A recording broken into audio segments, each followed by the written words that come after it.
बच्चों पिछले भाग में हमने एक एकी, बहुएकी, आच्छादक, अंतरछेपी फलनों के प्रकारों के बारे में अध्ययन किया था और कुछ उदाहरण भी लिए थे उन्हें समझने के लिए। आज हम प्रश्नावली 1.2 के कुछ प्रश्नों को हल करेंगे ताकि जो फलनों के प्रकार हैं वो ठीक से हम उनके बारे में व्याख्या कर पाएँ। तो देखिए बच्चों, पहला प्रश्न हम लेते हैं। सिद्ध कीजिए कि f(x) बराबर 1/x द्वारा परिभाषित फलन f r0 से r0 में है, एक एकी तथा आच्छादक। देखिए बच्चों, r0 का मतलब समझे। r0 इस तरह से लिखा जाता है, ये देखिए r0 हो गया। r0 की वैल्यू होती है r-0। 0 को हम r में से निकाल दें, वास्तविक संख्याओं के समुच्चय में से 0 को निकाल दें तो इसे r0 बोला जाता है और इसको हिंदी में बोलते हैं शून्येतर वास्तविक संख्याएं। कहने का मतलब शून्य को छोड़कर वास्तविक संख्याएं। तो बच्चे r0 का मतलब समझ गए होंगे, इसके अंदर 0 नहीं होता है। न लेने का कारण क्या है? r से r भी कर देता लेकिन फलन नहीं बन पाता। कारण क्या है देखिएगा, 1/x है फलन। अब 1/x है तो x बराबर 0 लोगे तो फलन की वैल्यू जो हो जाएगी अनंत पे चली जाएगी, यानी कि अपरिभाषित हो जाएगा। इस कारण आपको 0 को शामिल नहीं करना है, इसीलिए इसका फलन का जो प्रांत है वो r0 लिया गया है। आगे बात करते हैं बच्चों। r0 सभी ऋणोत्तर वास्तविक संख्याओं का समुच्चय है। ये आपकी किताब में प्रिंटिंग मिस्टेक है। ये जो ऋणोत्तर नहीं, जैसा कि मैंने बताया शून्येतर, शून्य को छोड़कर, तो इस जगह बच्चे लिख देंगे शून्येतर, इस तरह से शून्येतर। शून्येतर वास्तविक संख्याएं, शून्येतर वास्तविक संख्याएं मतलब शून्य को छोड़कर, जिसको लिखा किससे जाता है? r0 से। ये बात ध्यान में रखें। तो ये ऋणोत्तर की जगह बच्चे शून्येतर लिख लेंगे। वास्तविक संख्याओं का समुच्चय है। यदि प्रांत r0 को n से बदल दिया जाए तब यह सह प्रांत पूर्ववत r0 ही रहे तो भी क्या यह परिणाम सत्य होगा? मतलब कि कहा गया है कि फलन एक एकी आच्छादक है।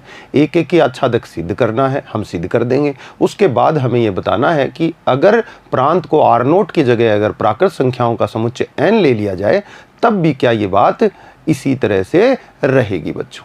तो देखिएगा, सबसे पहले हम देखते हैं कि फलन एक एकी है कि नहीं, तो उसके लिए बात करते हैं।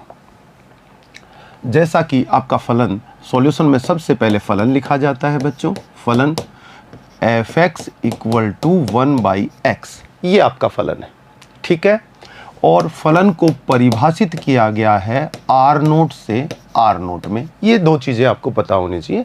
फलन किस तरह से बिहेवियर दिखा रहा है अपना, एक तो ये उसका नियम क्या है फलन का, और वो कौन से समुच्चय से कौन से समुच्चय में परिभाषित किया गया है, ये हमें पता होना चाहिए। तो ये तो हो गया आपका प्रांत बच्चों, और ये क्या हो गया? सह प्रांत। ये बच्चे अच्छे से इस बात को समझते हैं पहले से। देखिए बच्चों, मैं साइड में इस फलन का ग्राफ बनाता हूँ, मैंने आपको पीछे बताया भी है उदाहरणों में। इसका ग्राफ जो है कुछ इस तरह से जाता है। ये आपका मूल बिंदु O, ये आपकी x एक्सिस और ये आपकी y एक्सिस। देखो बच्चों, आलेख को देखकर हम ये बता सकते हैं कि फलन एक एकी है कि नहीं है, या बहुएकी है, आच्छादक है, अंतरछेपी। मैंने निकालना बताया था। सबसे पहले इसका परिसर चाहिए, फलन का परिसर। परिसर क्या होगा? परिसर की बात कीजिए। परिसर में हमने देखा था कि y अक्ष पर आपको, y अक्ष पे क्या होता है? सहप्रांत होता है, और जितना आलेख y अक्ष को घेरता है वो सब किसका होता है? परिसर होता है आपके फलन का। तो देखिए, आलेख ऊपर से शुरू हुआ, यहाँ से नीचे गिर रहा है, मतलब प्लस इन्फिनिटी से y अक्ष को नीचे तक सभी मान मिलते जा रहे हैं, 0 नहीं मिल रहा है। यहाँ पर देखिए, यहाँ पर भी 0 नहीं मिल रहा है, 0 से नीचे माइनस इन्फिनिटी तक भी आलेख y अक्ष को घेर रहा है। कहाँ नहीं आ रहा है आलेख? 0 पर। तो यानी कि y बराबर 0 के अलावा सभी वास्तविक संख्याएं परिसर में काउंट होंगी। y अक्ष को जितना ग्राफ में देखिए, y अक्ष जितना आलेख इधर की साइड में, इधर किसी भी साइड में हो, घेर रहा है, मतलब आपका परिसर हो गया। परिसर क्या हो गया इसका? r0। y अक्ष से हमें ये पता चल गया आलेख की स्थिति देखकर। अब परिसर r0, सहप्रांत भी r0। क्या कहा गया था? सहप्रांत और परिसर बराबर हो जाएं तो फलन क्या हो जाता है? आच्छादक हो जाता है। फलन आच्छादक हो गया। देखिए कितने तरीकों से हम क्वेश्चन को कर सकते हैं। फलन क्या हो गया आपका, आच्छादक हो गया। एक एक ही है कि नहीं, आलेख देखकर बताएं एक एक ही है या नहीं। एक्स अक्ष के समांतर रेखा आलेख को केवल और केवल एक बिंदु पर कट करे तो फलन क्या हो जाता है, एक एक ही हो जाता है। और कहीं भी एक्स कोई भी समांतर रेखा अगर एक से अधिक बिंदुओं पर कट कर दे तो फलन बहु एक ही हो जाता है। तो देखिए आप एक्स अक्ष के समांतर रेखाएं कितनी भी खींच दीजिए आप, अनंत एक से ज्यादा पॉइंट पर आलेख को कट नहीं कर रही, प्रतिच्छेद नहीं कर रही। फलन क्या होना चाहिए बच्चों, एक एक ही होना चाहिए। तो बच्चों को पता चल गया कि फलन एक एक ही भी है और आच्छादक भी। दूसरे तरीके से समझने का प्रयास करें। देखिए ये आपका आर नोट है जिसको प्रांत बोला गया है, ठीक है। ये दूसरा आपका आर नोट है जिसको सह प्रांत कहा गया है। अब यहां से यहां आपका फलन है। प्रतिचित्रण देखते हैं, उससे भी आपको प्रतिचित्रण पता चलेगा कि किस तरह से फलन बिहेवियर दिखा रहा है। देखिए कैसे कैसे होते हैं, बीच में 0, फिर आपका 1 2 एंड 5/2 5/2, फिर 3 एंड इस तरह के एलिमेंट्स इसके अंदर होंगे, अवयव होंगे। नीचे में -1 -1/2 -2 एंड सो ऑन। अच्छा मैंने 0 लिख दिया, क्या ये 0 सही है? नीचे देखिए आर नोट, और आर नोट का मतलब क्या बताया था कि 0 नहीं होना चाहिए। तो बच्चे इस 0 को इसके अंदर नहीं लिखेंगे। कारण क्या है कि इसके अंदर 0 होना ही नहीं चाहिए। तो आपका 1 से लेके ऊपर 1 और 1 से ऊपर और अनंत संख्याएं इनके बीच में भी हैं। हमने कुछ बिंदुओं को दर्शाने के लिए ले लिया। अब हम इनका प्रतिचित्रण देखते हैं। देखिए fx = 1/x लिखा जा सकता है y = 1/x। x का मान रखेंगे, y का निकालेंगे। यहाँ सब x मिलते हैं और यहाँ पर क्या मिलते हैं बच्चों, y। देखिए x = 1, x = 1 लिखोगे तो y का मान कितना आएगा, 1/1, यानी कि y रह जाएगा 1। तो 1 का संबंध 1 के साथ बन गया। अब देखो आगे ऊपर 2 है, x = 2 तो y की वैल्यू 1/2, 2 का संबंध 1/2 के साथ बन गया। 5/2, x = 5/2, भिन्न उल्टी हो जाएगी 2/5, 5/2 का संबंध 2/5 से बन गया। ऊपर 3 है, किसके साथ बन जाएगा, 1/3 के साथ। तो y की वैल्यू निकालते जाएंगे, x की वैल्यू पुट करते जाएंगे। -1 का -1 के साथ, -1/2 का -2 के साथ, -2 का -1/2 के साथ आप x की जगह रखकर y के मान प्राप्त कर सकते हैं। देखिए बच्चों मैपिंग देखिए प्रतिचित्रण में कैसी है, भिन्न भिन्न अवयवों के साथ संबंध दिखा रहे हैं आपको इसके अंदर। तो फलन क्या हो गया, एक एक ही। परिभाषा क्या कहती है, प्रांत के भिन्न भिन्न अवयव सह प्रांत में भिन्न भिन्न अवयवों के साथ संबंधित हों तो ऐसा फलन एक एक ही कहलाता है, एक एक ही दिखाई दे रहा है। बात आई आच्छादक की, तो प्रत्येक अवयव का पूर्व प्रतिबिंब मिलेगा। अब ये कैसे जांचते हैं, देखिए ये y = 1/x क्या कहता है कि दो चर राशियों में आपने स्पष्ट फलन और अस्पष्ट फलन पढ़े थे। स्पष्ट फलन में क्या कहा गया था, दो चरों का ऐसा फलन जिसमें एक चर को दूसरे चर के रूप में स्पष्टतया प्रदर्शित किया जा सके, संभव हो प्रदर्शित करना। तो देखिए y को x की फॉर्म में रिप्रेजेंट किया जा सकता है, तो ये स्पष्ट फलन हो गया। लेकिन y किसका फलन हुआ, x का, क्योंकि y को लिखा गया है x की फॉर्म में। तो क्या हम कुछ ऐसा कर सकते हैं कि x को y की फॉर्म में रिप्रेजेंट कर दें इससे? बिल्कुल कर सकते हैं बच्चों। देखिए मैं कह सकता हूं y = 1/x है तो x = 1/y। प्रथम क्वेश्चन है, बड़े ध्यान से समझिएगा, सारे तरीके इसमें बता देता हूं बच्चों। आगे के क्वेश्चन अपन बहुत फटाफट से कर लेंगे अगर आपने कॉन्सेप्ट को क्लियर कर लिया। तो एक तो आपको ग्राफ से देखना बता दिया गया है, एक आपको प्रतिचित्रण द्वारा समझा रहा हूं। देखिए x बराबर कितना आया, 1/y। अब मुझे तो प्रत्येक y का पूर्व प्रतिबिंब चाहिए, तभी तो आच्छादक कह पाऊंगा। अब खुद सोच लो, y क्या है, r0। r0 है तो कोई भी शून्य के को छोड़कर कोई भी वास्तविक संख्या सोचो y के रूप। मैंने कहा √2, y = √2। तो y = √2 के लिए पीछे x क्या मिलेगा, देखना y का मान √2 रखो, कितना बन जाएगा x 1/√2। 1/√2 आर नोट में होगा कि नहीं, वास्तविक संख्या है और 0 नहीं है तो यहां होगा तो x का मान आ गया 1/√2, तो y का किससे बन गया 1/√2 के साथ। आप चाहें जो y ले लें, आपको पीछे पूर्व प्रतिबिंब मिलेगा। आप कहेंगे सर 5/2 ले लेता हूं, 5/2 जब y का मान लोगे 5/2 तो पीछे कितना मिलेगा, y की जगह 5/2 लो, पूर्व प्रतिबिंब के रूप में उल्टा हो जाएगा क्योंकि 1/y बराबर x है, तो y की जगह 5/2 लिखा, x की जगह 2/5 हो गया। पीछे पूर्व प्रतिबिंब के रूप में 2/5 आर नोट में उपस्थित होगा। तो देखिए इस तरह से हम कह सकते हैं कि सह प्रांत के प्रत्येक अवयव y का पूर्व प्रतिबिंब प्रांत में विद्यमान है, अतः फलन आच्छादक है। ये तरीके हुए क्वेश्चन को समझने के, और हमें क्वेश्चन को सैद्धांतिक रूप से किस तरह सॉल्व करना चाहिए अब हम उसको देखते हैं बच्चों।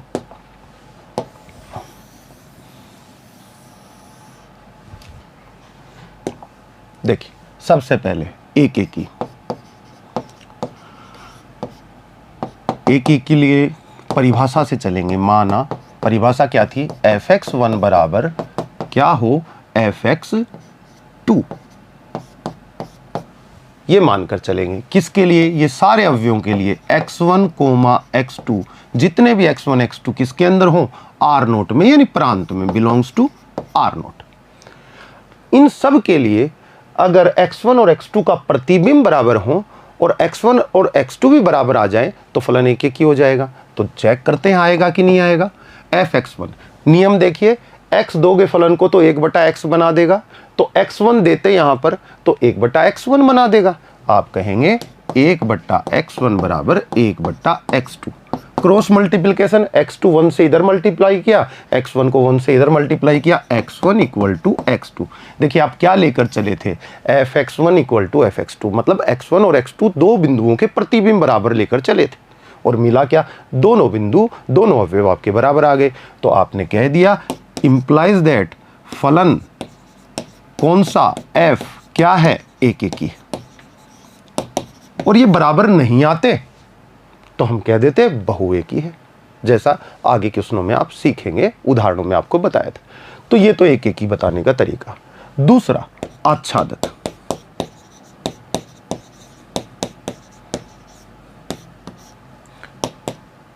आच्छादक देखिए, आच्छादक के लिए करते हैं कि माना, अच्छा करना क्या है, आच्छादक की परिभाषा पे जाओ।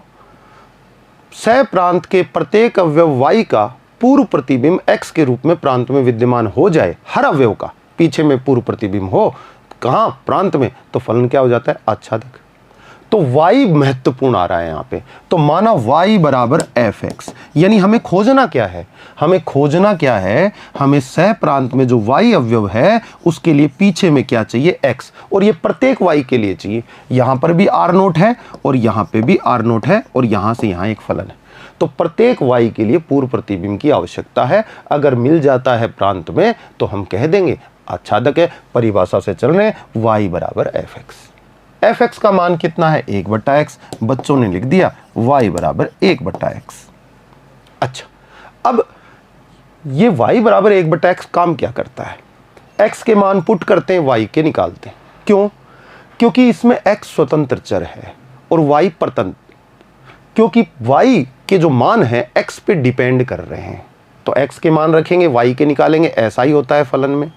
लेकिन हम इसको y के रूप में लिख देंगे अब x को, तब y के रखेंगे और x के निकालेंगे।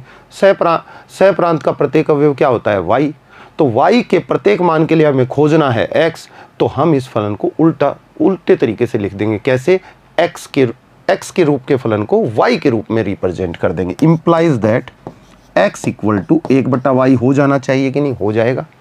अब y रखेंगे और x निकलेगा। अब सोचेंगे कि y है क्या क्या, y है यहां और x है यहां, यानी कि r नोट शून्येतर वास्तविक संख्या है y, x भी क्या है, शून्येतर वास्तविक संख्या। प्रत्येक शून्येतर वास्तविक संख्या y के लिए पूर्व प्रतिबिंब के रूप में शून्येतर वास्तविक संख्या x विद्यमान होनी चाहिए। ये खोज हमें करनी है। खुद सोचिए, जब y belongs to R naught, R naught में है y, इज इंप्लाइज दैट, ये बात इंप्लाइज करेगी कि अगर ये शून्येतर वास्तविक संख्या है y, तो फिर बच्चों 1/y क्या होगी? जैसे 2/3, ध्यान दीजिएगा 2/3 एक शून्येतर वास्तविक संख्या है क्योंकि शून्य नहीं है, तो 2/3 का रेसिप्रोकल कितना? 3/2 क्या होगी? शून्येतर वास्तविक संख्या होगी। अच्छा 5/7 के लिए ले लीजिए, 5/7 क्या है? शून्येतर वास्तविक संख्या, तो 7/5 उसका रेसिप्रोकल क्या होगा? वो भी शून्येतर वास्तविक संख्या हो जाएगा। तो y belongs to R naught is implies that 1/y also belongs to R naught. और बच्चों 1/y यानी कि रेसिप्रोकल करने से वो बदल नहीं जाएगा, आर नोट में ही रहेगा, तो बच्चों आप कह सकते हैं कि 1/y तो x के बराबर है। So implies that x belongs to R not. आप क्या लेकर चले थे? y, जो कि क्या थी? शून्येतर वास्तविक संख्या। तो आपने आगे x, उसके लिए जो x मिला वो क्या हो गई? वास्तविक शून्येतर संख्या। तो ये जो वास्तविक शून्येतर संख्या ली थी आपने, इसके लिए पूर्व प्रतिबिंब आर नोट में मिलना चाहिए कि नहीं x के रूप में? ये यहाँ बात सिद्ध हो गई। तो हम कह देंगे, यहाँ एक लाइन लिख देंगे, स्टेटमेंट दे देंगे। स्टेटमेंट क्या देंगे आगे देखते हैं, इसको नोट डाउन कर लीजिए बच्चों। देखिए स्टेटमेंट क्या देंगे? सहप्रांत, कौन है भाई सहप्रांत? आर नोट के प्रत्येक अवयव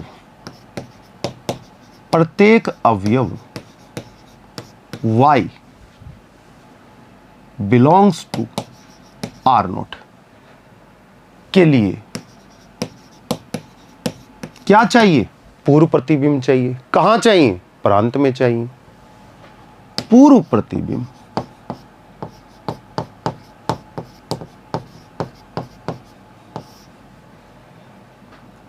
x belongs to R naught प्रांत में विद्यमान है। नाम लिख दिया x, पूर्व प्रतिबिंब को क्या बोलेंगे? x, y का पूर्व प्रतिबिंब x प्रांत में विद्यमान है।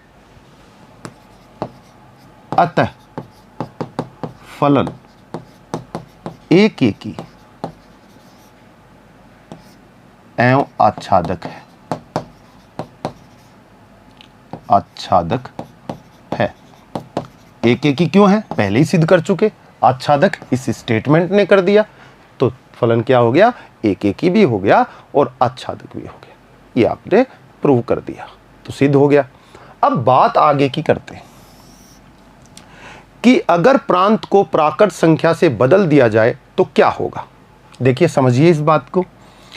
मैंने कहा कि फलन जो fx है वो 1/x ही रहे, क्वेश्चन ये चाहता है, और जो फलन का जो प्रांत है वो प्राकृत संख्या हो जाए और सहप्रांत आर नोट ही रहे, तो फलन एकेकी आच्छादक होगा क्या? चेक करते हैं। पहले समझिए इसको कैसे।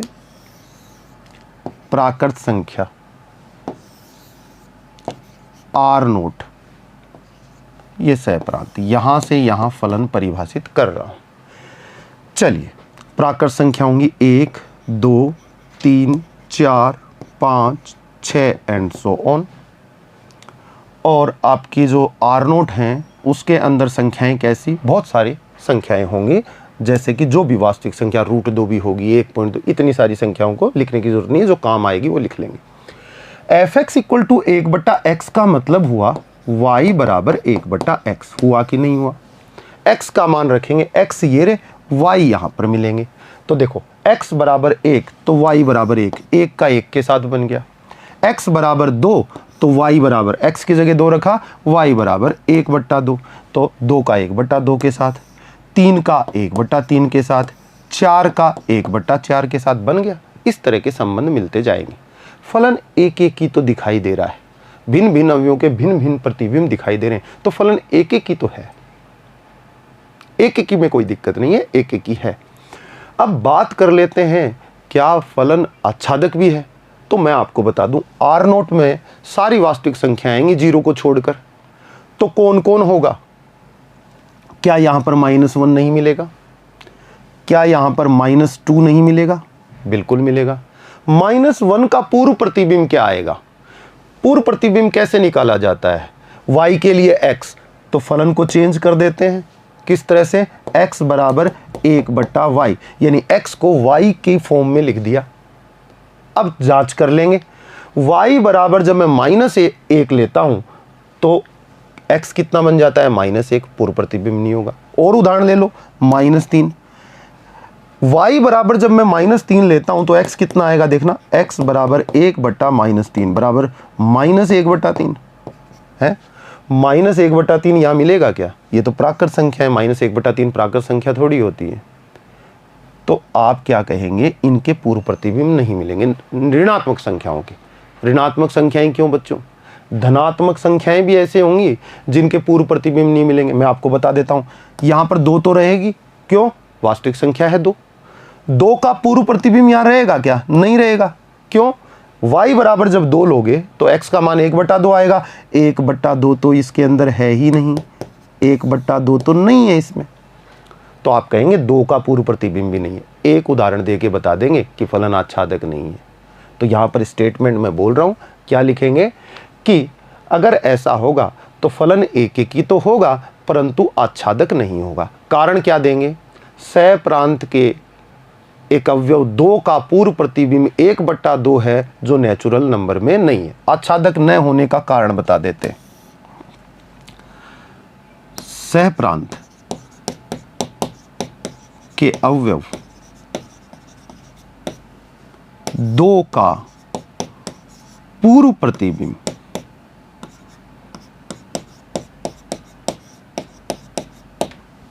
2 का पूर्व प्रतिबिंब 1/2 not belongs to natural number, यानी कि प्राकृत संख्या के समुच्चय में नहीं हो सकता।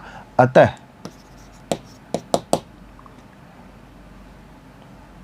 फलन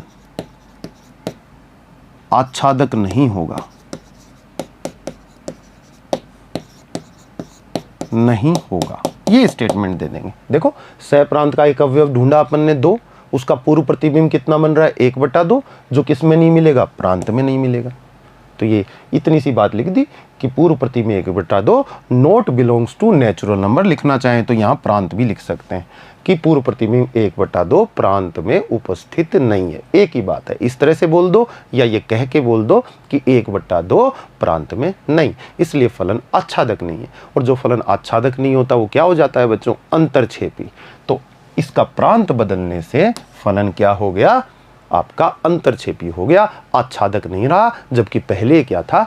आच्छादक था। बच्चों ध्यान दीजिए, फलन के प्रांत और सह प्रांत चेंज करने से फलनों की प्रकृति बदल जाती है। यहां बहुत महत्वपूर्ण है।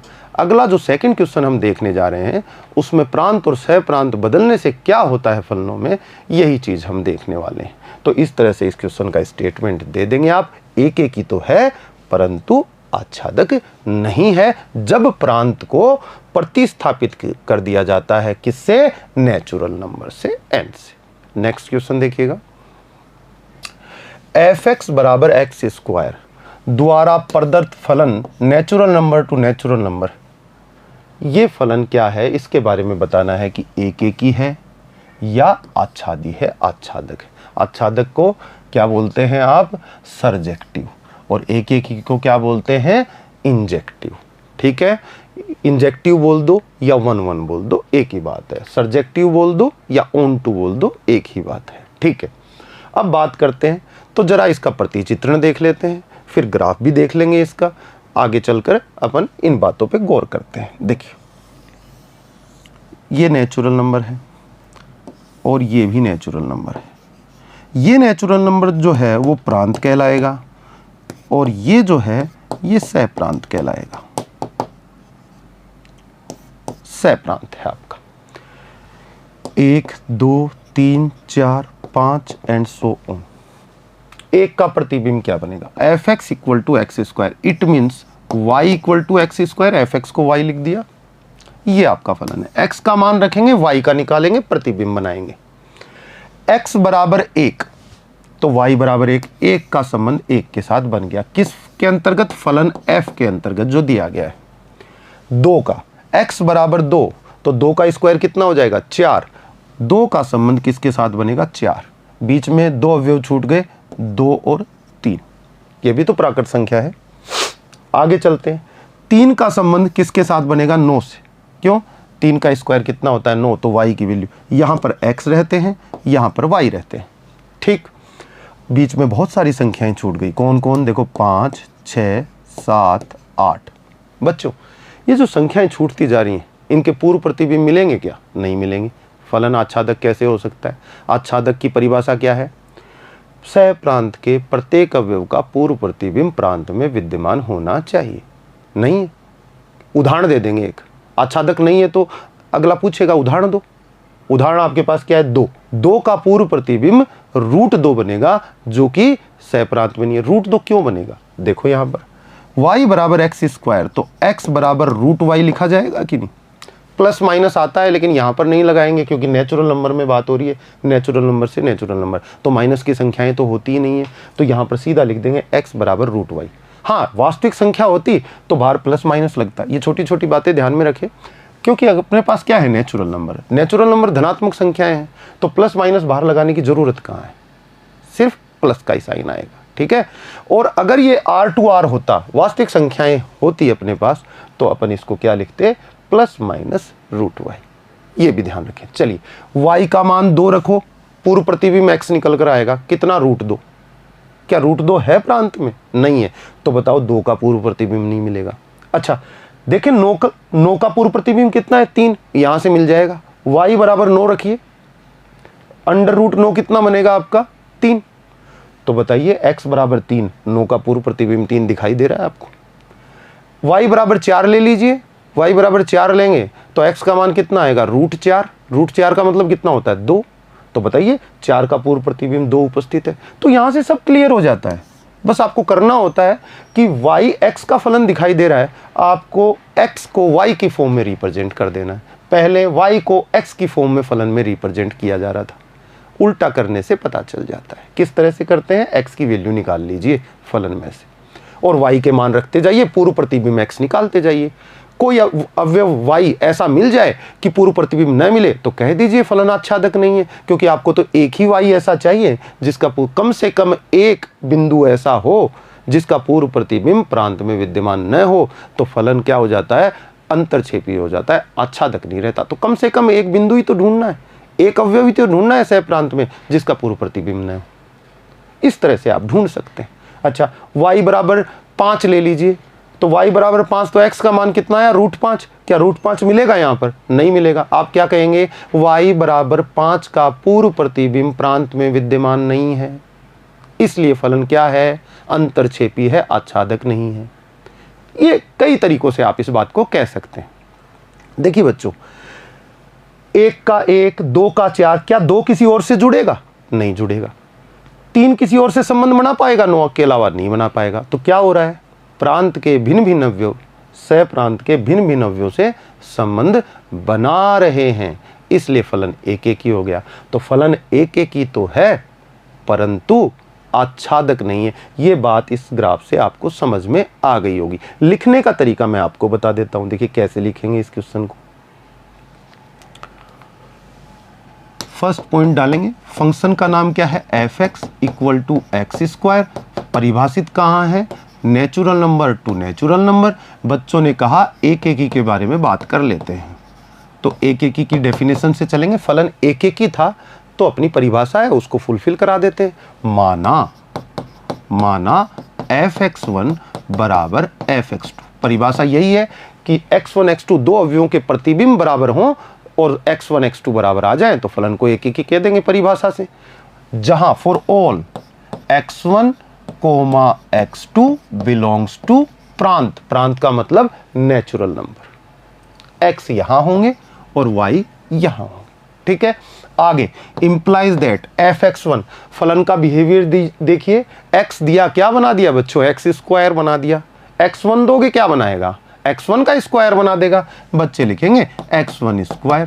x2 दोगे x2 का स्क्वायर बना देगा, क्या बना देगा बच्चों, x2²। बच्चों दो प्राकृत संख्याओं के वर्ग बराबर हों तो वो दोनों प्राकृत संख्याएं भी बराबर होंगी। देखिए x1 और x2 दो प्राकृत संख्याएं हैं क्योंकि प्रांत के अवयव हैं। अगर ये इन दोनों के वर्ग बराबर हों तो वो प्राकृत संख्याएं भी निश्चित रूप से बराबर होंगी। प्राकृत संख्याओं की बात हो रही है बच्चों स्टेटमेंट में। अगर मैं कहूं कि दो वास्तविक संख्याओं के वर्ग बराबर हों तो वास्तविक संख्याएं बराबर हों, यह आवश्यक नहीं है बच्चों, नहीं होंगी। देखिए जरूरी थोड़ी है।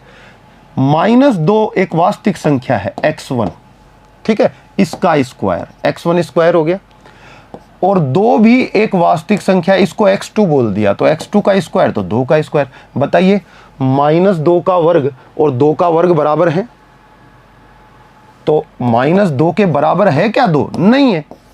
क्यों? क्योंकि मैंने किस में बात की? वास्तविक संख्याओं में। वास्तविक संख्याओं का मतलब ऋणात्मक वैल्यूज भी आ गई, और ऋणात्मक और धनात्मक वैल्यूज के स्क्वायर सेम हो तो दोनों का बराबर होना जरूरी नहीं होता। लेकिन अगर मैं प्राकृत संख्याओं में बात करूं बच्चों तो -2 तो उसमें होता ही नहीं है। तो यहां पर ये स्टेटमेंट बिल्कुल सही साबित होता है कि प्राकृत संख्याओं के लिए हम कह सकते हैं कि दो प्राकृत संख्याओं के वर्ग बराबर हों तो दोनों प्राकृत संख्याएं बराबर निश्चित रूप से होंगी बच्चों। ये चीज यहां पर बच्चों की क्लियर होगी। आप कहेंगे जो फलन है f एक की है, ये आपने कर दिया। दूसरा सेकंड थिंग, आच्छादक के बारे में बात कर लेते हैं। आच्छादक के लिए कैसे बात करेंगे? देखिए बच्चों, माना y = fx। देखो बच्चों, सभी प्रश्नों को करने का पैटर्न पीछे संबंध में भी सेम ही था और फलन में भी कुछ सेम ही आ रहा है। बस चीजें दिमाग में क्लियर हों, हम अपनी बात को अपने शब्दों में लिख देंगे। परिभाषा क्लियर होनी चाहिए, उसको साबित कर देंगे। खंडन होता होगा खंडन कर देंगे। आच्छादक नहीं है तो बताएंगे कि क्या कारण है, क्यों नहीं है, अंतरछेपी हो जाएगा लेकिन कारण देंगे। फलन एक ही नहीं है तो बताएंगे कि एक ही क्यों नहीं है, कुछ उदाहरण देंगे। आप आगे क्वेश्चन देखिए कैसे कैसे देंगे।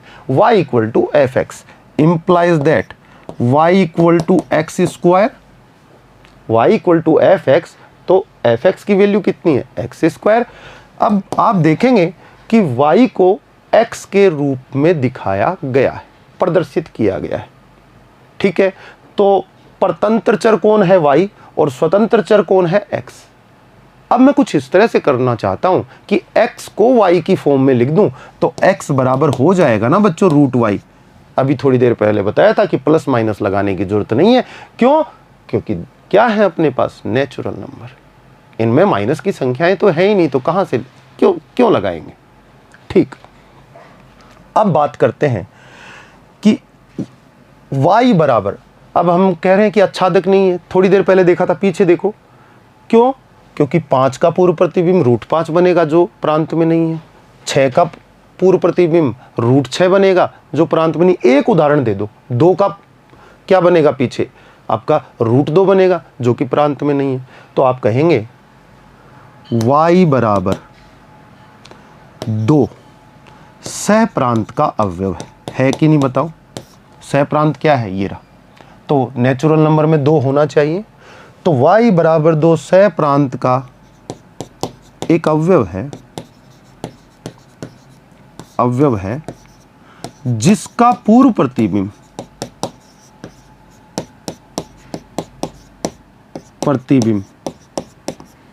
क्या बनेगा? पूर्व प्रतिबिंब। 2 रखोगे तो क्या बनना चाहिए? √2। पूर्व प्रतिबिंब प्रांत में, जो √2 प्रांत में होगा क्या? यहां पर नहीं होगा क्योंकि ये तो नेचुरल नंबर है। √2 या नहीं होगा, प्रांत में विद्यमान नहीं है। अतः फलन आच्छादक नहीं। आच्छादक नहीं है तो क्या है? अंतरछेपी है। इसलिए f क्या हो गया? अंतरछेपी हो गया। तो ये बात आपने यहां इस तरह से प्रूव कर दी बच्चों। तो क्वेश्चन को करने का तरीका समझ में आया होगा। आगे देखिए अगला क्वेश्चन क्या कहता है। अगला क्वेश्चन कहता है fx = x²। फलन नहीं बदला, वही फलन है आपका, और z से z में फलन को परिभाषित कर दिया गया है। तो देखिए सबसे पहले एक एक ही के लिए,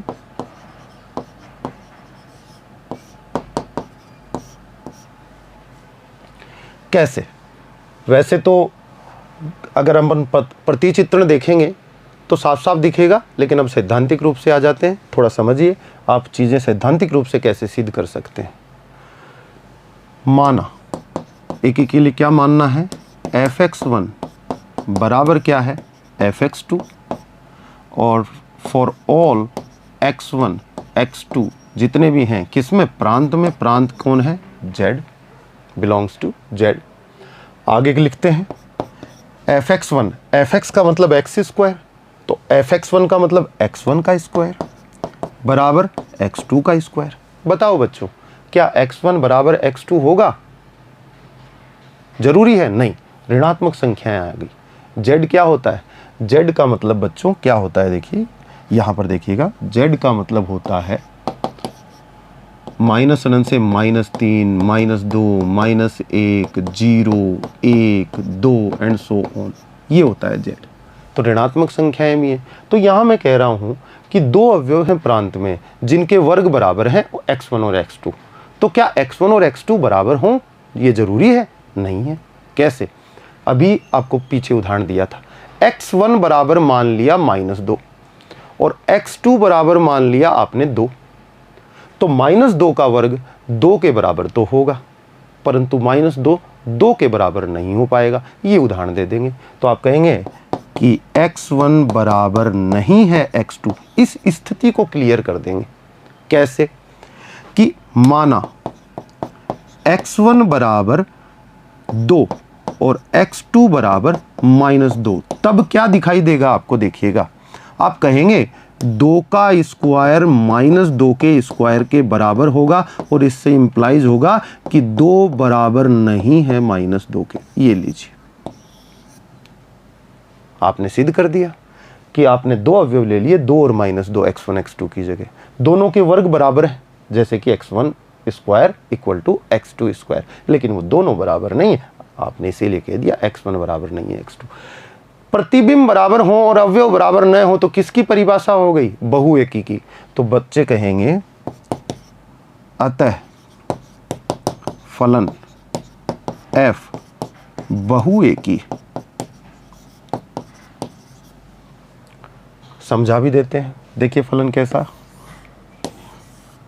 ये लीजिए f, यहां पर आपके अवयव बनेंगे 0, 1, 2, 3 सो ऑन, -1, -2, -3 सो ऑन, 0, 1, 2, 3, 4, 5, इसी तरह -1, -2, -3, -4। ये ठीक है। फंक्शन का नाम है y बराबर x स्क्वायर। बताइए 0 का किसके साथ बन गया, 0 के साथ। x बराबर 0 रखा, y का मान 0 आया। x बराबर 1 का इस 1 के साथ, -1 का भी इस 1 के साथ, x बराबर -1 रखा, y बराबर कितना आएगा, वर्ग होके 1 हो जाएगा। 2 का 4 के साथ, बच्चों -2 का भी 4 के साथ। फलन दिखाई दे रहा है बहुएकी। एक तरीका और है इसको कहने का, आप इस तरह से भी लिख सकते थे। ये तो एक तरीका है, इसको नोट डाउन कर लीजिए, या दूसरे तरीके से भी आपको सवाल करना हो तो आप कर सकते हैं, वो और बताते हैं आपको। देखिए आप लिख सकते हैं। आप क्या देख पा रहे हैं, आप ये देख पा रहे हैं कि आपका जो फलन है f(x) equal to x square है। f z से z में डिफाइन है, ये प्रांत है, ये सह प्रांत है। आप लिख सकते हैं y equal to x square.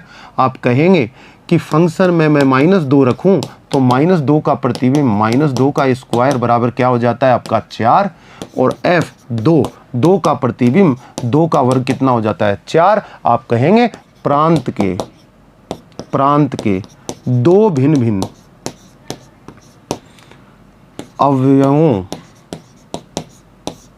2 तथा -2 के सह प्रांत में प्रतिबिंब समान प्राप्त होते हैं। अतः फलन f बहुएकी है। ये लीजिए, आप इस तरह से भी इस बात को कह सकते हैं। तो आप चाहे पीछे वाला आपने देखा इस तरह से परिभाषा से ये बात कह दें, और इससे नहीं कहना चाहते तो आप इस तरह से कह दें। मूल भावना तो यही है। तो किसी भी तरह से बात को कह सकते हैं। फलन क्या हो गया? बहुएकी हो गया बच्चों। अब बात आई आच्छादक की, तो आच्छादक की बात कर लेते हैं।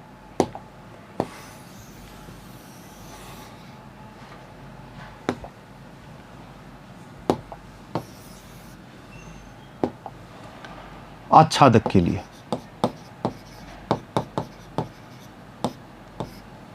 सेकंड थिंग बच्चों कैसे करते हैं? देखिए y equal to X square ये लिख सकते हैं। माना जहां क्या माना है आपने? माना y बराबर एफ एक्स, ये मान लिया। y बराबर एफ एक्स माना है तो y बराबर एक्स स्क्वायर अपने आप हो गया। x बराबर क्या आएगा? Under root Y. x बराबर आएगा रूट y और प्लस माइनस लग जाएगा। क्यों? क्योंकि यहाँ पर तो ऋणात्मक संख्याएं भी अवेलेबल है ना। पिछले में नहीं लगाया था। क्यों? प्राकृत संख्याओं के समुच्चय में बात हो रही थी। अभी जेड में ऋणात्मक संख्याएं हैं तो बाहर माइनस लग जाता है। ठीक है, अब आप ही बताइए y बराबर 4 के पूर्व प्रतिबिंब कौन होंगे? देखिए y बराबर 4 जो अभी पीछे बात की थी, इसके पूर्व प्रतिबिंब निकाल कर देखते हैं। y बराबर 4 रखो, रूट 4 का मतलब कितना? 2 और प्लस माइनस 2। तो देखो एक तो प्लस का 2 और एक माइनस का 2 पूर्व प्रतिबिंब बनेंगे कि नहीं? ये x के रूप। तो ये आपके जो x हैं वो 2 प्राप्त होते हैं y बराबर 4 के लिए, एक प्लस का 2 एक माइनस का 2। जबकि प्राकृत संख्या, क्यों? क्योंकि ये पूर्णांकों का समुच्चय है, इसमें माइनस की संख्या है। जबकि पहले प्राकृत संख्या थी तो वहां पर प्लस माइनस मैंने बाहर नहीं लगाया था। कारण ये था क्योंकि इसमें ऋणात्मक संख्याएं अवेलेबल है, वहां पर नहीं थी। ठीक, और देखते हैं y बराबर 4 के हो गए, y बराबर 16 के, कितने? Plus minus 4। इस तरह से तो बच्चे क्या समझ पा रहे हैं? प्रत्येक y का पूर्व प्रतिबिंब मिलेगा क्या? प्रत्येक y का पूर्व प्रतिबिंब मिलेगा तो बताइए। मैं लेता हूं y बराबर 2, क्या 2 का पूर्व प्रतिबिंब मिलेगा? कहां? प्रांत में नहीं मिलेगा। देखिए y का मान जब 2 रखेंगे तो प्लस माइनस रूट 2 आएगा, और प्लस माइनस रूट 2 जेड में तो होता नहीं है, तो प्रांत में x अवेलेबल नहीं होगा। तो यही उदाहरण दे दीजिए, और कोई भी दे सकते हैं। y बराबर 5 का पूर्व प्रतिबिंब प्रांत में विद्यमान नहीं है, y बराबर 7 का पूर्व प्रतिबिंब प्रांत में विद्यमान नहीं है। बस यही तो कहना है। किसके लिए? आच्छादक न होने के लिए। तो आप कहेंगे स्पष्टतया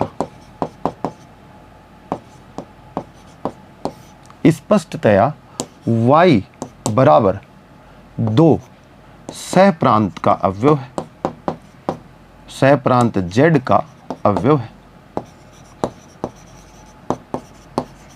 परंतु y बराबर 2 का पूर्व प्रतिबिंब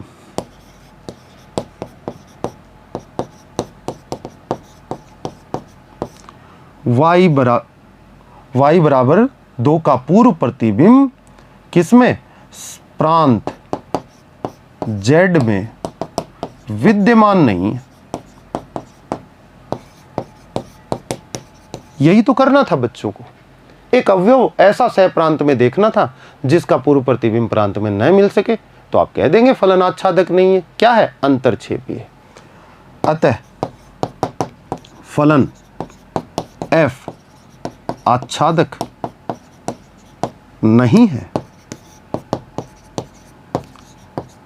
अंतरछेपी है। ये आपका स्टेटमेंट हो गया बच्चों। इस तरह से क्वेश्चन को आप कर सकते हैं। आगे देखिए अगला क्वेश्चन क्या कहता है। F X equal to X square, और f कहां से कहां है? R टू R में है आपका।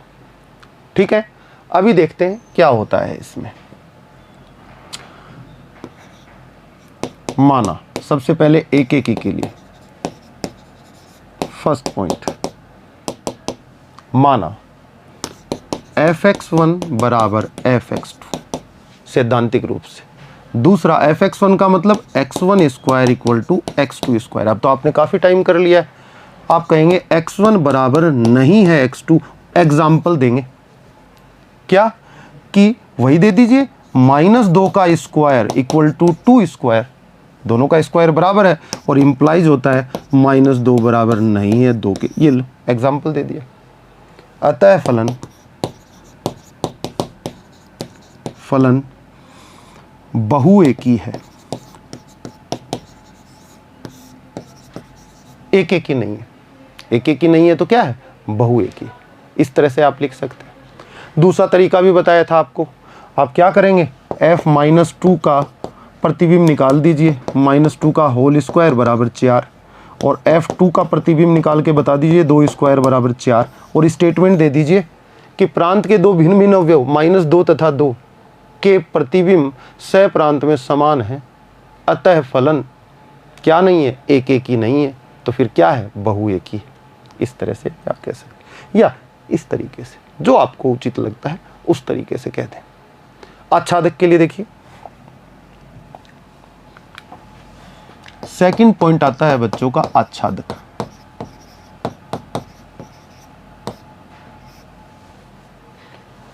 आच्छादक की बात कर लेते हैं। माना y equal to F X. क्या माना? y equal to F x.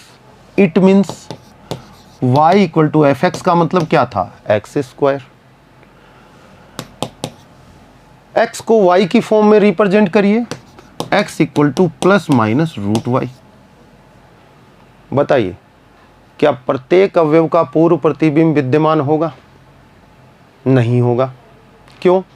जब y ऋणात्मक हो जाएगा, ये क्वेश्चन मैं पहले भी करवा चुका हूं, जब उदाहरण में आपके सामने पिछले भाग में लिया था, जब y ऋणात्मक हो जाएगा तो उसके पूर्व प्रतिबिंब जो बनेंगे वो किस में? r में नहीं होंगे। क्यों? क्योंकि जो आपका फलन है f, वो कहां से कहां है? r टू r, और फलन का नाम क्या है? f(x) बराबर x स्क्वायर। ठीक है, यहां पर x होते हैं, यहां पर y होते हैं बच्चों। y बराबर -2 लो, तो y बराबर -2 रखा, और -2 रखोगे तो उसका अंडर रूट लोगे तो क्या आएगा? आयोटा आ जाएगा, यानी कि कॉम्प्लेक्स नंबर आ जाएगा, यानी कि समिश्र संख्या आ जाएगी। तो समिश्र संख्या तो x नहीं है ना, x तो क्या है? वास्तविक संख्या है। तो आप क्या कहेंगे? y बराबर -2 का पूर्व प्रतिबिंब, यहां से देखने से पता लगता है y बराबर -3 का भी पूर्व प्रतिबिंब नहीं मिलेगा। y तो किसी भी ऋणात्मक संख्या का पूर्व प्रतिबिंब नहीं मिलेगा। तो ये आप कह सकते हैं। तो आप कहेंगे सह प्रांत के अवयव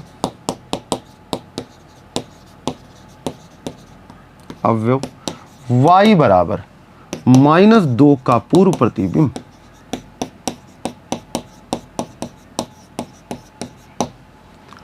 प्रांत में विद्यमान नहीं है, अतः फलन आच्छादक नहीं है।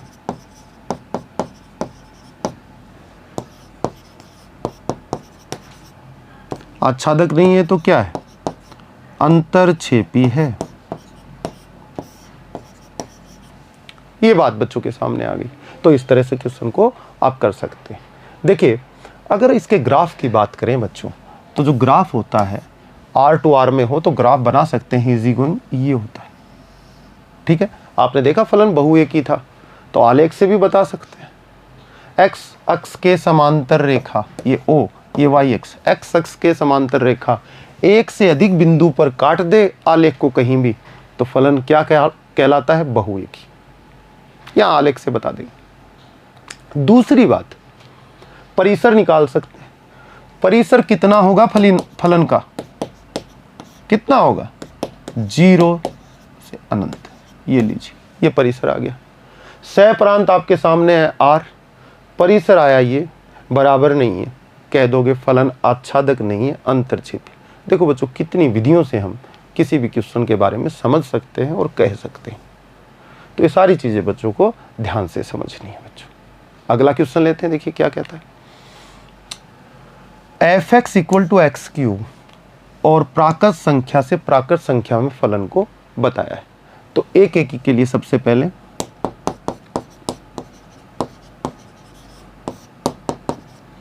माना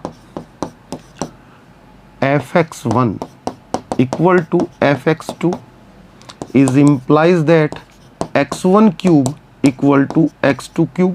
ये तो समझ गए होंगे, फलन का बिहेवियर है, x देते हो उसका क्यूब बना देता है, x1 दोगे उसका क्यूब बना देगा, x2 दोगे उसका क्यूब बना देगा। आप यहां से कह सकते हैं बच्चों क्या, x1 equal to x2, x1 equal to x2। तो सुनिए क्यों कह सकते हैं, दो प्राकृत संख्याओं के घन बराबर हों, स्टेटमेंट अगर याद रखेंगे, चीज़ें याद रहेंगी तो आगे से आगे क्वेश्चन आते जाएंगे। स्टेटमेंट ध्यान में रखिएगा। आप खुद बताइए, छोटी क्लासेस में पढ़ के आए या खुद चेक कर लीजिए भाई, दो प्राकृत संख्याओं के घन बराबर हों तो उन प्राकृत संख्याओं को बराबर होना ही होगा, इसलिए ऐसा लिख दिया। फलन देखना चाहते हैं किस तरह से बनेगा, तो यहां पर साइड में दिखा देते हैं आपको, देखिए ये लीजिए, ये है f आपका 1 2 3 4 एंड सो ऑन, बहुत है इतने, 1 का 1 के साथ, 2 का 8 के साथ, 3 का आपका किसके साथ हो जाएगा, 27 के साथ। इस तरह से संबंध स्थापित होंगे। देखिए कितने एलिमेंट्स बच गए बीच में, 2 भी बच गया, 3 भी, 4 भी, 5 भी, ये भी तो प्राकृत संख्या है क्योंकि ये n और ये n, इनके पूर्व प्रतिबिंब विद्यमान नहीं होंगे। लेकिन मैपिंग देखिए 1 to 1 चल रही है, प्रांत के भिन्न भिन्न अवयवों के साथ संबंधित हो रहे हैं। फलन एक ही है भाई, बिल्कुल है, आपके सामने साफ है। फलन आच्छादक नहीं हो पाएगा, क्यों? आपको कहेंगे कि 2 का पूर्व प्रतिबिंब बताओ, 2 का पूर्व प्रतिबिंब तो 2 की पावर 1/3 बनेगा। आपको कहेंगे 3 का पूर्व प्रतिबिंब बताओ, 3 का पूर्व प्रतिबिंब तो 3 की पावर 1/3 बनेगा। 4 का पूर्व प्रतिबिंब 4 की पावर 1/3, जो कि प्राकृत संख्या हो ही नहीं सकती। इसलिए बहुत सारे एलिमेंट्स ऐसे होंगे सह प्रांत में जिनके पूर्व प्रतिबिंब प्रांत में विद्यमान नहीं होंगे, और ऐसा होगा तो बच्चे तुरंत कह देंगे कि फलन आच्छादक नहीं है। लिखते कैसे, मैं आपको बताता हूं। ये तो सिद्ध हो गया, तो आपने कह दिया कि f एक की है। क्लियर? अब आच्छादक के बारे में बात कर लेते हैं आगे। सेकंड थिंग, आच्छादक माना कैसे बताते हैं, बताइए। माना y equal to F X, और एफ एक्स क्या है आपका, एक्स स्क्वायर। कहां से कहां है, natural number to natural number. ठीक, अब यहां पर देखिए y equal to F X की वैल्यू क्यूब है, ये कितनी हो जाएगी, क्यूब, एक्स क्यूब। देखिए y को किस रूप में लिखा गया है बच्चों, y को किसकी फॉर्म में प्रदर्शित किया है, x की फॉर्म में, x के पदों में। अब मैं x को y के पदों में व्यक्त करना चाहूं तो कैसे करूंगा, x का मान निकाल लूंगा यहां से, और x का मान क्या आ जाएगा, x का मान आ जाएगा y की पावर 1/3। ठीक है, अब प्रत्येक y कहां होता है, यहां होता है, और x कहां होता है, यहां। ये आपका n और ये आपका n और ये आपका f। देखिए ऐसा y का मान खोजिए कि उसका पूर्व प्रतिबिंब न मिल पाए, और नहीं मिलेगा। बहुत सारे y ऐसे होंगे आपके, y बराबर 2, 2 की पावर 1/3, x कितना आया, y की जगह 2 रखा तो x का मान आया 2 की पावर 1/3। क्या 2 की पावर 1/3 इस x यहां इस प्राकृत संख्याओं में हो सकता है? बच्चे कहेंगे नहीं, ये तो प्राकृत संख्या है नहीं, तो यहां कैसे आएगी। तो फिर 2 का पूर्व प्रतिबिंब प्रांत में नहीं है, साफ दिखाई दे रहा है। अच्छा, 3 का पूर्व प्रतिबिंब, y बराबर 3 रखा, x का मान आया 3 की पावर 1/3। क्या प्राकृत संख्या है बच्चों? नहीं है, इसलिए यहां नहीं मिलेगा। लेकिन बच्चों यहां पर देखिए, मैं इसको कहूं कि y बराबर अगर आप 8 लेते हैं तो पूर्व प्रतिबिंब मिलेगा। y बराबर 8 लिया तो 8 की पावर 1/3 कितना होता है, 2 होता है, और 2 क्या हो जाएगी, यहां पर मिलेगा। तो 8 का मिल जाएगा आपको, पीछे में क्या, 2। लेकिन बहुत सारे ऐसे एलिमेंट्स हैं जिनके नहीं मिले। कम से कम एक अवयव ऐसा हो सह प्रांत में जिसका पूर्व प्रतिबिंब प्रांत में न हो, तो हम कह देते हैं फलन आच्छादक नहीं है। क्या है, अंतरक्षेपी है। तो क्या लिखेंगे, देखिए सह प्रांत के अवयव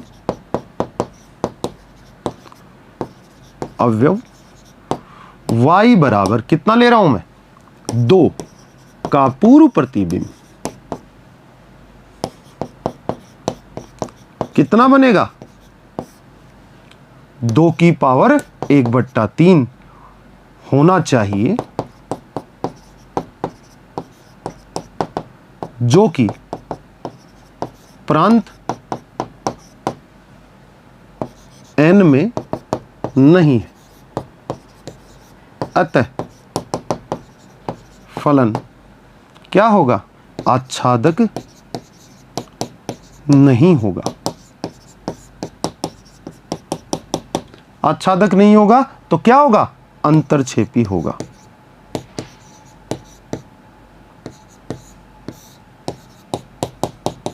ये स्टेटमेंट दे दीजिए, आपका क्वेश्चन सॉल्व हो जाता है। आगे देखिए अगला क्वेश्चन, अब इसको उतार लीजिएगा, नोट डाउन कर लीजिएगा। F X equal to X cube और जेड से जेड में दिखा रहा है,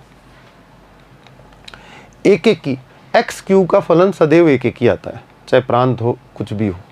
अधिकतर आप देखेंगे, अब जितना भी देख रहे हैं अभी तीनों केसेस में, एन से एन में, जेड से जेड में, आर से आर में, सब में क्या हो जाएगा, एक एक ही हो जाएगा, है ना। एक्स स्क्वायर का जो फलन था पीछे, वो नेचुरल नंबर्स में अगर डिफाइन कर रहा हो तब तो एक एक ही होगा, लेकिन अगर ऋणात्मक संख्याएं उपलब्ध हो गई प्रांत में तब एक एक ही नहीं बच्चों, बहु एक ही हो जाता है। आपने पीछे केसेस में देखा है। इसके बारे में जरा बात करते हैं।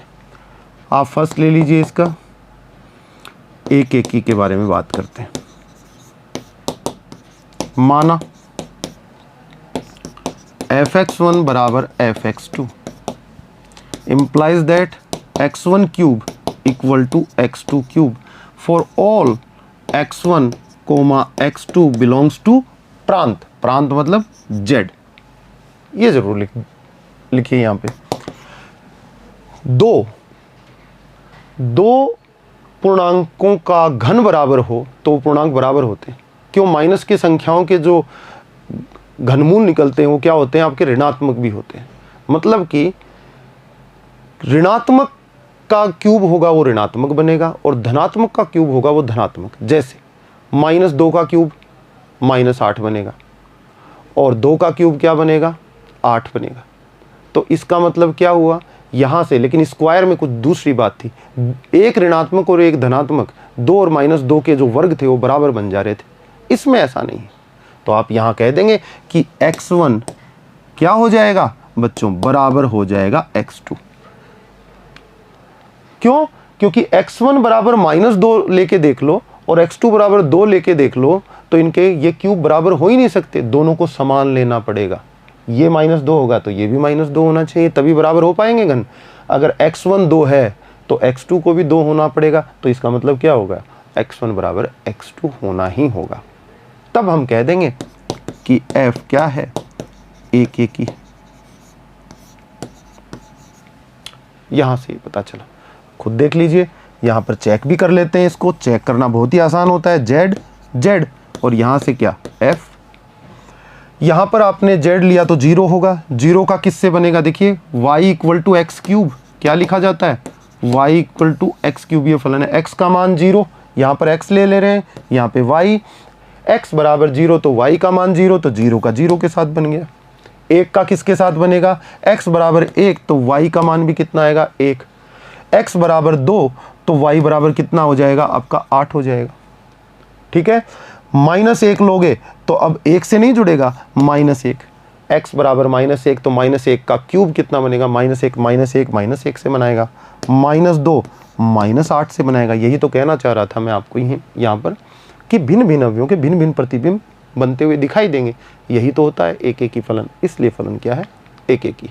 अब आच्छादक के बारे में बात कर लेते हैं। सेकंड थिंग, आच्छादक। माना y बराबर fx कितना है, y बराबर x क्यूब और x बराबर क्या आ जाएगा, y की पावर 1/3। पीछे समझाया, y का ऐसा मान चाहिए जिसका पूर्व प्रतिबिंब प्रांत में न बने, फलन को कह देंगे आच्छादक नहीं है, अंतरछेपी है। ठीक है, चलिए बताता हूं। जेड से जेड में, ये जेड, ये जेड, यहां से यहां फलन एफ, ये एक्स, ये वाई, वाई बराबर 2। क्या माना मैंने? वाई बराबर 2, क्योंकि जेड में 2 होता है तो यहां पर सह प्रांत में 2 होगा। अब 2 का पूर्व प्रतिबिंब क्या बनेगा? y बराबर 2, तो x का मान कितना आ रहा है यहां से? 2 की पावर 1/3। क्या होगा यहां पर 2 की पावर 1/3? नहीं होगा। 2 की पावर 1/3 एक पूर्णांक नहीं है, तो इसका पूर्व प्रतिबिंब y बराबर 2 का नहीं मिलेगा, y बराबर 3 का नहीं मिलेगा। पीछे देखो किस किस के मिल रहे थे। 1 का पूर्व प्रतिबिंब 1, उसके बाद 8 का पूर्व प्रतिबिंब 2 है। 1 से 8 के बीच में कितनी संख्याएं आ गई आपके पास? 2, 3, 4, 5, 6, 7। इनमें से किसी का पूर्व प्रतिबिंब नहीं होगा, तभी तो 1 के बाद 8 लिखा मैंने। तो आपको तो एक ही अवयव चाहिए सह प्रांत में, तो आप क्या कहेंगे? सह प्रांत के अवयव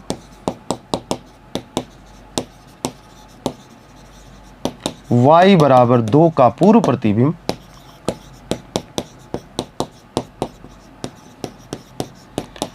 प्रांत में विद्यमान नहीं है, अतः फलन आच्छादक नहीं है और आच्छादक नहीं है तो क्या है फलन? अंतरछेपी है। तो इस तरह से आप अपनी बात को कह देंगे बच्चों। चलिए अगले क्वेश्चन पे चलते हैं। सिद्ध कीजिए कि f(x) बराबर महत्तम पूर्णांक। 11वीं में आपने ग्राफ पढ़ा है महत्तम पूर्णांक फलन का, थोड़ा सा बता देता हूं बच्चों किस तरह से होता है। ये x एक्सिस, ये y एक्सिस। ग्राफ बच्चों को आने चाहिए जिससे कि चीज़ों को आप बेहतर तरीके से समझ पाए। ये आपका ओ हो गया। ठीक है, देखिए महत्तम पूर्णांक का मतलब क्या होता है? जो वास्तविक संख्याओं के निकलते हैं। किसी भी वास्तविक संख्या का महत्तम पूर्णांक का मतलब है जो वास्तविक संख्या दी गई है उसमें सबसे बड़ा पूर्णांक। मेरा स्टेटमेंट दोबारा समझिए।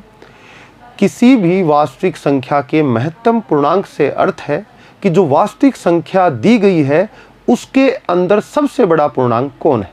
अब देखिए 3.2 एक वास्तविक संख्या है और इसका मैं महत्तम पूर्णांक निकालता हूं। तो 3 संख्या रेखा देखिए, ये आपका 3, इससे पहले 2, इससे पहले 1, इससे पहले आपका 0 और फिर ये -1, फिर -2। इसी तरह से तो वास्तविक संख्या रेखा चलती है। और ये आपका 4, तो 3.2 यहां कहीं होगा। अब 3.2 तक, माइनस अनंत से 3.2 तक सबसे बड़ा पूर्णांक 3 दिखाई दे रहा है वास्तविक संख्या के अंदर। बच्चे कहीं 4 ले लें तो सर 4 तो आगे चला गया, 3.2 तक तो है ही नहीं। मैंने कहा 3.2 तक सबसे बड़ा पूर्णांक 3.2 ये रहा। यहां तक सबसे बड़ा पूर्णांक कितना बना? 3। तो इसका आंसर आता है 3। ठीक है। 2.9 का महत्तम पूर्णांक, 2.9 3 से छोटा है तो 3 से पीछे में रहेगा यहां कहीं। अब 3 से पीछे में रहेगा तो 2.9 तक सबसे बड़ा पूर्णांक 2 छुपा हुआ है, तो इसका आंसर कितना आता है? 2। ठीक है। माइनस की संख्याओं की बात करें तो -1.5 इसका महत्तम पूर्णांक निकालते हैं। बच्चों जगह कहां होगी? वास्तविक संख्या रेखा पे जाओ। -1.5 यहां होगा -2 और -1 के बीच में। तो -1 से तो छोटा रह गया ना मान, ये किस -1 से छोटा रह गया, तो -1 तक तो पहुंची ही नहीं वास्तविक संख्या। कहां रुक गई? -2 और -1 के बीच में। तो बताओ बच्चों इस पॉइंट तक, ये जो बीच में है आपका -1.5, ये संख्या यहां है, यहां तक सबसे बड़ा पूर्णांक कौन होगा? इससे जस्ट पीछे वाला कौन? -2। तो आंसर कितना आएगा? -2। बस यही बात है। 0.9 कहां होगा? 0 और 1 के बीच में, तो सबसे बड़ा पूर्णांक कितना हो जाएगा? 0 ही हो जाएगा। तो देखिए x रखते हैं और महत्तम पूर्णांक y होता है। x प्रांत और उसका महत्तम पूर्णांक जो निकलेगा वो क्या होगा? आपका y। तो मैं लिख सकता हूं y बराबर x का ग्रेटेस्ट इंटीजर फंक्शन, इसको इंग्लिश में बोलते हैं। ठीक, अब ये मान लो 1 है तो 0 पे, अच्छा 2 तक ही पहुंच गए, 2 का महत्तम पूर्णांक कितना हो जाएगा बच्चों? 2 ही हो जाएगा। पूर्णांकों के महत्तम पूर्णांक वो स्वयं हो जाते हैं, क्योंकि 2 तक पहुंच ही गए हैं तो वहां तक वो खुद ही आ जाएगा सबसे बड़ा पूर्णांक। तो ये आपने पढ़ा होगा पीछे, मैंने थोड़ा आपको याद दिला दिया है। अब आप करिए, 0 पर फलन रहेगा 0 पे, 0.1 में महत्तम पूर्णांक, 0.1 कहाँ रहेगा? 0 से आगे तो 0 हो गया, तो 0.1 पे 0.2 पे ये फलन कहाँ रहेगा? ये यहाँ पर रहेगा बच्चों, इतना ऐसे बनेगा। जैसे ही 1 पे पहुंचोगे, 1 का महत्तम पूर्णांक क्या हो जाएगा? खुद 1 आ जाएगा, ऊपर फलन चला जाएगा, और फिर 1 ये 2 से पहले 1.9999 तक फलन की वैल्यू 1 ही आएगी, 1.9999 तक वैल्यू कितनी आ जाएगी? 1। तो ये जो ग्राफ है बच्चों कुछ इस तरह से सीढ़ी नुमा बनेगा, ये पीछे भी इसी तरह से चलेगा और सीढ़ी नुमा बनेगा। ये ग्राफ इसका होता है, समझ गए होंगे आप। ठीक है, तो यहां अब अपन ये कहते हैं कि ये फलन न तो एक ही है न ही आच्छादक है, ये हमें सिद्ध करना है। तो आप देख रहे हैं कि y के मान हमेशा, महत्तम पूर्णांक का मान क्या आ रहा है? हमेशा पूर्णांक, हमेशा पूर्णांक। तो हमेशा ध्यान रखना, इसका जो परिसर होता है, परिसर वो z होता है। y एक्सिस पे फलन की वैल्यू 0 होगी, 0 के बाद 1 पहुंच जाती है, 1 के बाद 2, यहां पर 2 पहुंच गई है, बीच की संख्याएं नहीं आएंगी। इसका मतलब y एक्सिस पे क्या क्या मान प्राप्त हो रहे हैं फलन को? 0, 1, 2, 3, 4 पूर्णांक। नेगेटिव मान ये -1, फिर बीच में फलन नहीं रहेगा, आलेख नहीं रहेगा, -2 पे आएगा, फिर -3 पे नीचे में आएगा। तो सभी पूर्णांक बिंदु ही ग्रहण कर पाएगा फलन, इसलिए क्या हो जाएगा? परिसर z हो जाएगा। और ये इसका जो सह प्रांत है वो r है, ये बराबर नहीं है, इसलिए हम कह देंगे कि फलन क्या है? आच्छादक नहीं है, अंतरछेपी है। आच्छादक के लिए सह प्रांत और परिसर बराबर होने चाहिए। एक बात, ये तो ग्राफ देखने से बता दिया। दूसरी बात, हम कोई ऐसा अवयव ढूंढ लें जिसका पूर्व प्रतिबिंब विद्यमान नहीं हो। बताओ, बहुत सारे अवयव हैं, 1.5 का कोई 1.5 का कोई पूर्व प्रतिबिंब नहीं मिलेगा। ये चीजें कैसे लिखनी है हम आगे एक्सप्लेन करते हैं। देखिए बच्चों,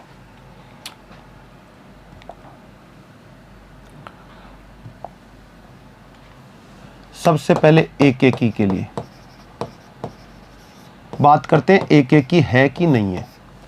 फलन का नाम है f(x) = महत्तम पूर्णांक फलन, और f जो है r से r में परिभाषित है। एक एकी के लिए बात करते हैं, इसमें हम 2 बिंदु ले लेंगे कोई, और उनकी इमेज मतलब उनके प्रतिबिंब समान दिखा देंगे, ऐसा कह देंगे तो बहुएकी हो जाएगा।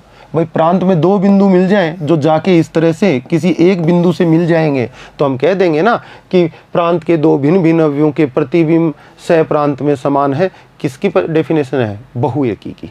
तो एक एकी नहीं है, बहुएकी है। कैसे बताएंगे? फंक्शन को 1.5 देता हूं, x का मान कितना ले लिया? 1.5। तो 1.5 का महत्तम पूर्णांक कितना आएगा? 1, जैसा कि अभी समझाया था।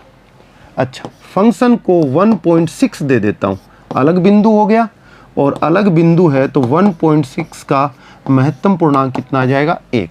यानी कि आपके 1.5 का प्रतिबिंब भी 1 और 1.6 का प्रतिबिंब भी 1। तो आपने क्या कह दिया? फलन क्या है? आपका बहुएकी है। आप कहेंगे प्रांत के 2 भिन्न भिन्न अवयवों क्या 1.5 तथा 1.6 के प्रतिबिंब जो है, प्रतिबिंब सह प्रांत में क्या है? समान है। अतः फलन क्या f(x) कैसा है? एक एकी नहीं है। समान प्रतिबिंब आ गए, एक एक ही नहीं है, एक एक ही नहीं है तो क्या है, बहु एकी है। जो फलन एक एक ही नहीं होता बहु एकी हो जाता है। ये स्टेटमेंट देते हैं। अब बात आई आच्छादक के लिए। तो आच्छादक के लिए क्या कर सकते हैं, देखिएगा बच्चों,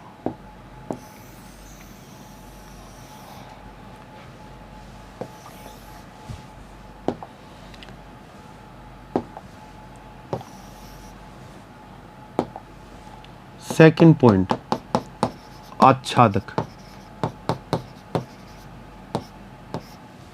कैसे बताएंगे।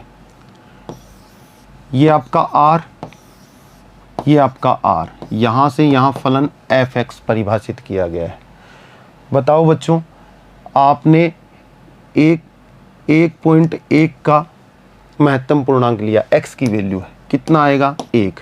1.2 का क्या लिया, कितना आएगा 1। यानी कि ये दोनों एक ही जगह जुड़ जाएंगे।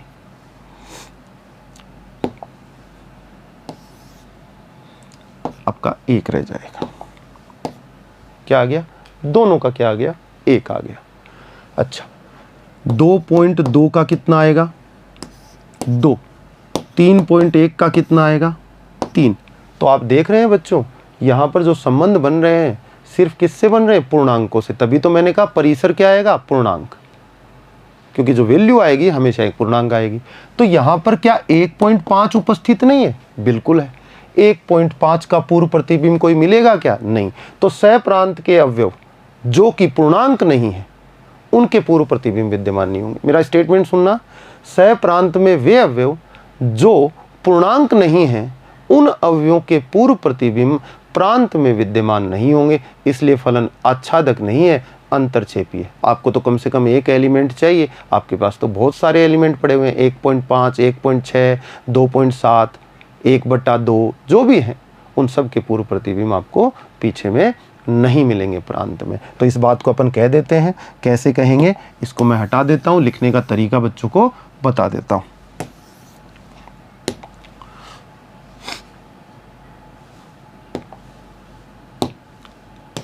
सह प्रांत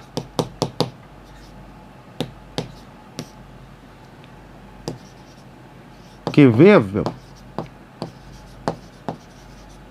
जो पूर्णांक नहीं है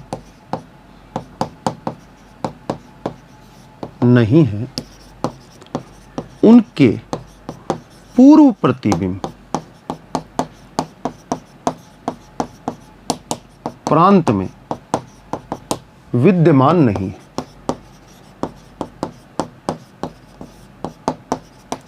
अतः फलन आच्छादक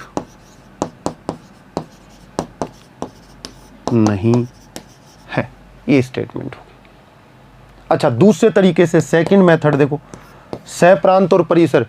तो आप कहेंगे fx बराबर महत्तम पूर्णांक किसका, x का परिसर जो होता है वो क्या होगा, z, जो बराबर नहीं है सह प्रांत के, जो बराबर नहीं है किसके, सह प्रांत के। तो इस तरह भी बात कह सकते हैं कि z जो है वो परिसर है और वो बराबर नहीं है सह प्रांत के, इसलिए फलन क्या होगा, आच्छादक नहीं होगा।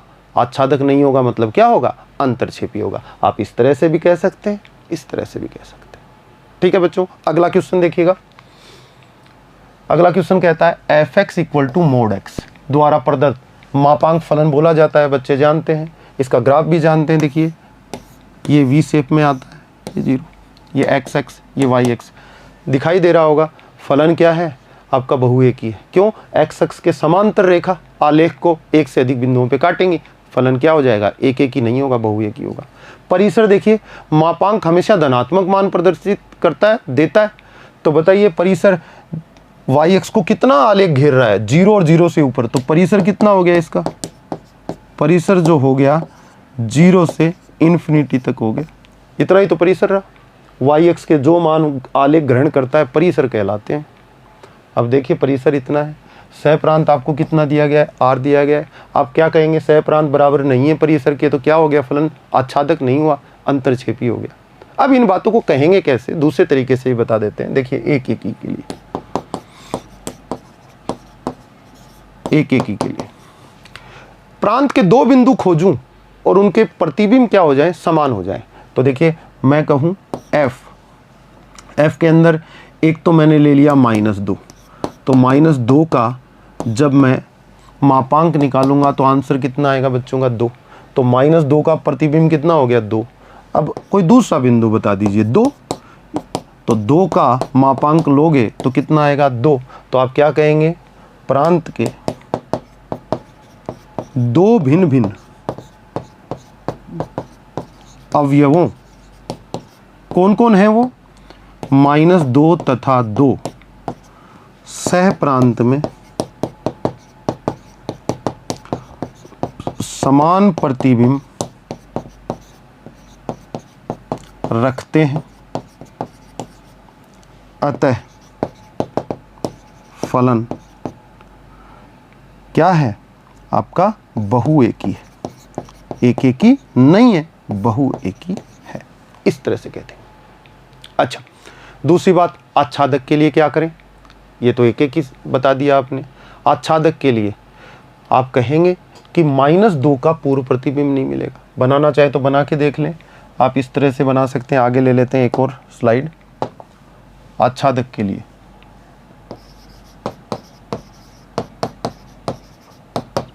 किस फलन की बात हो रही है, f(x) इक्वल टू ये, और f कहाँ से कहाँ डिफाइन है, r से r में, ये प्रांत और ये सह प्रांत। तो देखिए फलन दिखा देते हैं पहले आपको, ये भी r, ये भी r। 0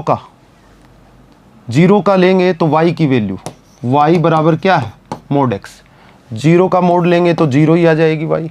x की जगह 1 लिया तो कितना आ जाएगा, 1 ही आ जाएगा।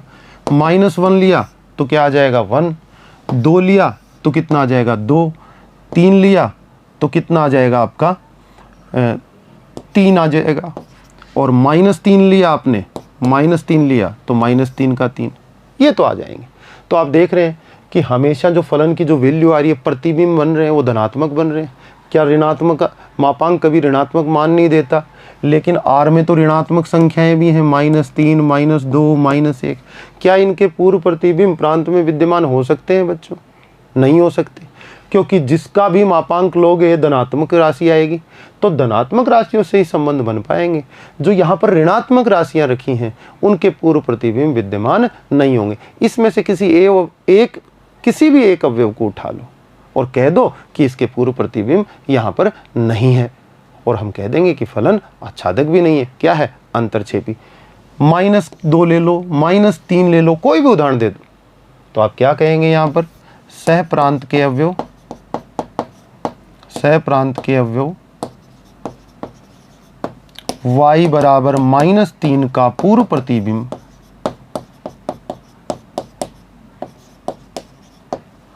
प्रांत में विद्यमान नहीं है, अतः फलन आच्छादक नहीं है। आच्छादक नहीं है मतलब अंतरछेपी है, लिख दीजिएगा आप, इस तरह से कह देंगे। या आप कह सकते हैं कि सह प्रांत की ऋणात्मक वास्तविक संख्याओं के पूर्व प्रतिबिंब प्रांत में विद्यमान नहीं होंगे, इसलिए फलन क्या नहीं है, आपका आच्छादक नहीं है, अंतरछेपी। तो बच्चों क्वेश्चन देख के क्वेश्चनों के बारे में जान सकते हैं, क्वेश्चनों के आलेख देख के ये बता सकते हैं कि क्या है वो, किस प्रकार का फलन है ना। तो क्वेश्चन को समझने की कोशिश करें, उसके कॉन्सेप्ट को समझें, क्वेश्चन पर थोड़ा समय खर्च करें, क्वेश्चन को ठीक से समझें, फिर देखें कि क्वेश्चन में से क्या क्या चीज़ें अपने को चाहिए। एक तो फलन का नियम चाहिए, दूसरा उसका प्रांत और सह प्रांत चाहिए, इन पर अध्ययन करें। परिसर के बारे में जानकारी रखें कि इस फलन का परिसर क्या होना चाहिए, तब जाके हम इन क्वेश्चंस को ठीक से कर पाएंगे। अब अगले जो भाग में अपन लेंगे